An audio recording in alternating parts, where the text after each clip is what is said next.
Il y a des moments dans la vie où tout semble s'effondrer d'un seul coup. Les plans que tu croyais solides se fissurent, les personnes en qui tu avais confiance s'éloignent, et les certitudes que tu pensais éternelles deviennent soudain fragiles. C'est dans ces moments-là que tu te demandes peut-être, pourquoi moi? Pourquoi maintenant? Mais si tu regardes différemment, tu peux découvrir une vérité bien plus profonde. L'épreuve n'est pas une condamnation. C'est une initiation. Elle n'arrive pas pour t'affaiblir, mais pour t'élever. Elle n'existe pas pour te briser, mais pour révéler une version de toi dont tu ignores encore la puissance. Les stoïciens l'avaient compris, la difficulté fait partie du chemin. Pour eux, la vie n'était pas un long fleuve paisible mais une école intérieure, un terrain d'entraînement mental où chaque expérience venait aiguiser le caractère. Et si tu acceptes ce regard, alors tout change. Parce que tu réalises que tu n'es pas victime du monde, tu es un élève qui grandit à travers lui. L'épreuve te force à te rencontrer vraiment. Quand tout va bien, tu n'as pas besoin de courage, de lucidité ou de force intérieure. Les jours faciles ne te révèlent rien. Ce sont les jours difficiles qui te montrent qui tu es réellement. Dans l'épreuve, tu vois tes limites, mais tu découvres aussi ta résistance. Tu vois tes hésitations, mais tu découvres aussi ta volonté. Tu vois tes peurs, mais tu découvres aussi ton souffle intérieur. L'épreuve t'oblige à regarder en toi, non pas pour te juger, mais pour te comprendre. Elle te pousse à mettre un nom sur tes émotions, à reconnaître tes mécanismes, à clarifier ce que tu veux réellement dans la vie. Sans elle, tu vivrais en surface. Grâce à elle, tu apprends à descendre plus profondément. 2. L'épreuve t'apprend le détachement. Une grande partie de la souffrance humaine vient de l'attachement excessif. Vouloir que les choses se passent comme tu l'avais prévu, vouloir que les gens agissent comme tu l'espérais, vouloir que la vie respecte ton scénario. Mais l'épreuve casse ces illusions et t'ouvre une compréhension rare. Tu ne contrôles pas tout, et c'est précisément cette vérité qui te libère. Le stoïcisme ne te demande pas d'être froid. Il te demande d'être lucide.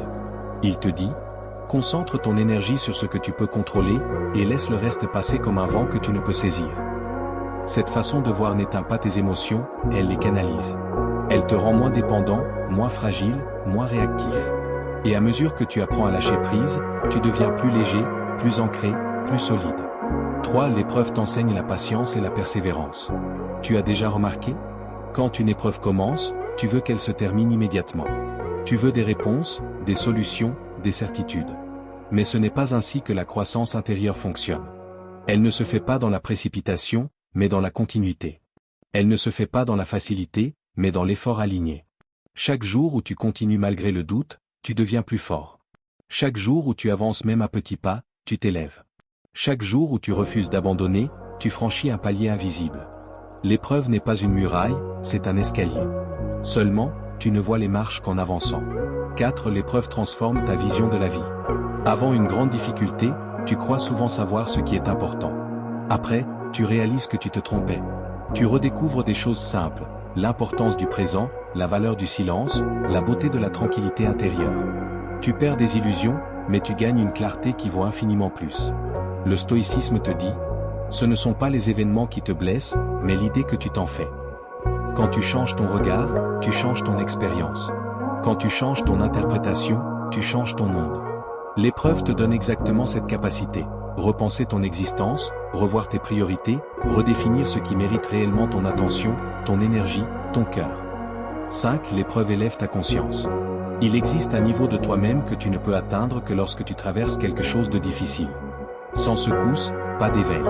Sans chaos, pas de lucidité. Sans confrontation, pas de transformation.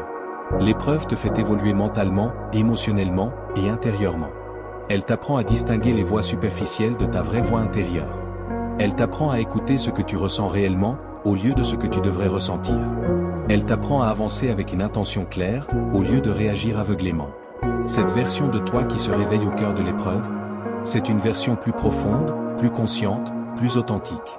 6. L'épreuve te prépare à la suite. Tu ne traverses jamais une difficulté pour rien. Elle te façonne. Elle te prépare. Elle construit des compétences invisibles, stabilité, endurance, discernement, maturité. Ce que tu apprends maintenant, tu l'utiliseras plus tard. Ce que tu comprends maintenant, te servira demain. Ce que tu deviens maintenant, soutiendra ce que tu accompliras dans l'avenir. L'épreuve n'est pas une fin de chapitre. C'est une transformation silencieuse qui prépare la prochaine version de ta vie. La version plus élevée de toi existe déjà, l'épreuve ne fait que l'activer. Tu n'as pas besoin de devenir quelqu'un d'autre.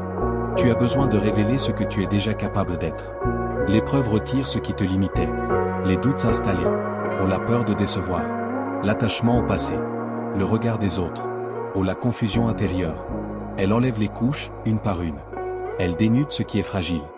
Elle renforce ce qui est solide. Et ce qu'il reste à la fin? C'est toi, en plus fort. Étoile blanche moyenne. Conclusion. Une épreuve n'est pas un obstacle, mais un passage. Pas une punition, mais une initiation. Pas la fin de quelque chose, mais le début d'une version plus élevée de toi-même. Tu n'as pas à tout comprendre aujourd'hui. Tu n'as pas à tout résoudre maintenant. Tu dois juste avancer, même lentement. Parce qu'un jour, tu regarderas en arrière et tu comprendras. L'épreuve n'était pas là pour te détruire. Elle était là pour te révéler.